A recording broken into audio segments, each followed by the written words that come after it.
Tariq Ibn Ziyad remains one of the most remarkable figures in Islamic history. As a Berber general of the Umayyad Caliphate, he led the conquest of Spain in 711 CE, marking the beginning of Islamic rule in the Iberian Peninsula that lasted for nearly 800 years. His achievements reshaped the cultural and political landscape of Europe and the Mediterranean world. This document explores his life, the events leading up to the invasion, the conquest itself, and his enduring legacy. Tariq Ibn Ziyad was born around 670 CE in North Africa, possibly in modern-day Algeria or Morocco. He was of Berber origin, belonging to the indigenous people of North Africa. During this period, the region was under the control of the Umayyad Caliphate, which had rapidly expanded following the death of Prophet Muhammad, peace be upon him. Tariq gained prominence as a military commander under the governor of Ifriqiya, Musa ibn Nusayr, who recognized his strategic abilities and entrusted him with important military campaigns. Before the Muslim invasion, the Iberian Peninsula was ruled by the Visigothic kingdom, which had been in power since the fall of the Western Roman Empire.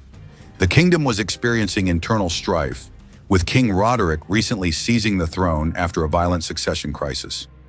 Many Visigothic nobles opposed his rule, and some sought external assistance to overthrow him. Meanwhile, the Umayyad Caliphate, under the rule of Caliph al-Walid I, was expanding its territories. The conquest of North Africa had already been completed, and the Muslim forces were looking towards Europe as the next frontier. The political instability in Spain provided an opportunity for expansion. The invasion of Spain was not a random act, but a well-planned operation facilitated by internal conflicts within the Visigothic kingdom. According to historical accounts, Julian, the governor of Ceuta, a Byzantine outpost in North Africa, sought help from the Muslim forces. He had personal grievances against King Roderick and offered to assist the Muslims in crossing into Spain in exchange for military support against the king. Musa ibn Nusayr, the governor of North Africa, was cautious and initially sent a reconnaissance force led by Tariq's deputy, Tariq ibn Malik, in 710 CE.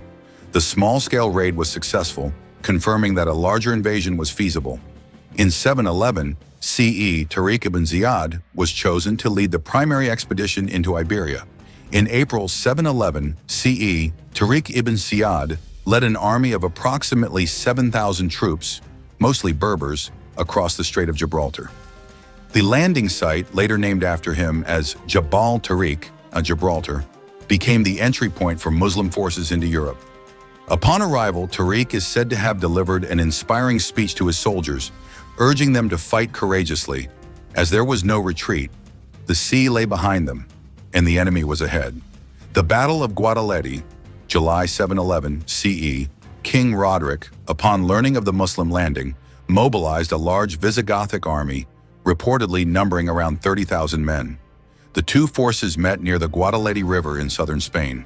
The battle was intense, but Tariq's strategic brilliance and the divisions within the Visigothic ranks led to a decisive Muslim victory.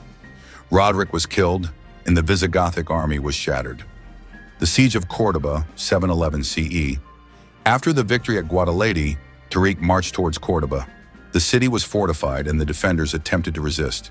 However, Tariq's forces outmaneuvered them, breaching the defenses and taking control of the city with minimal losses. The fall of Toledo, 711 CE, Toledo, the Visigothic capital, was the next major target.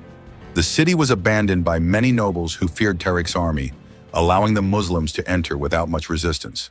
This marked the official collapse of the Visigothic kingdom's power structure. The Battle of Écija, 711 CE. Some Visigothic nobles regrouped at Écija and attempted to resist the advancing Muslim army. However, Tariq's forces swiftly defeated them, solidifying Muslim control in southern Spain. The northern advance and battles, 712 to 714 CE, Musa ibn Nusayr arrived with reinforcements and joined Tariq in pushing further into Iberia. They captured Seville after a brief siege and faced resistance in Merida, where they had to engage in prolonged combat before the city surrendered. The Muslim forces continued their advance into northern Spain, reaching Zaragoza and Leon. Although some resistance persisted, the conquest of most of Iberia was completed within a few years. The conquest of Spain marked the beginning of Al-Andalus, an Islamic state that flourished for centuries. Under Muslim rule, Spain became a center of learning, culture, and coexistence, with contributions from Muslims, Christians, and Jews. Cities like Córdoba became renowned for their advancements in science, medicine, and philosophy. Despite his immense achievements, Tariq's later years remain obscure. Some accounts suggest he fell out of favor with Musa ibn Nusayr, while others claim he returned to Damascus and lived in relative obscurity.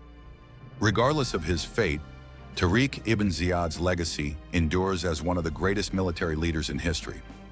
Tariq Ibn Ziyad's conquest of Spain was a turning point in European and Islamic history. His leadership, courage, and strategic brilliance led to the establishment of a civilization that thrived for centuries. His story remains a testament to how a determined leader can change the course of history.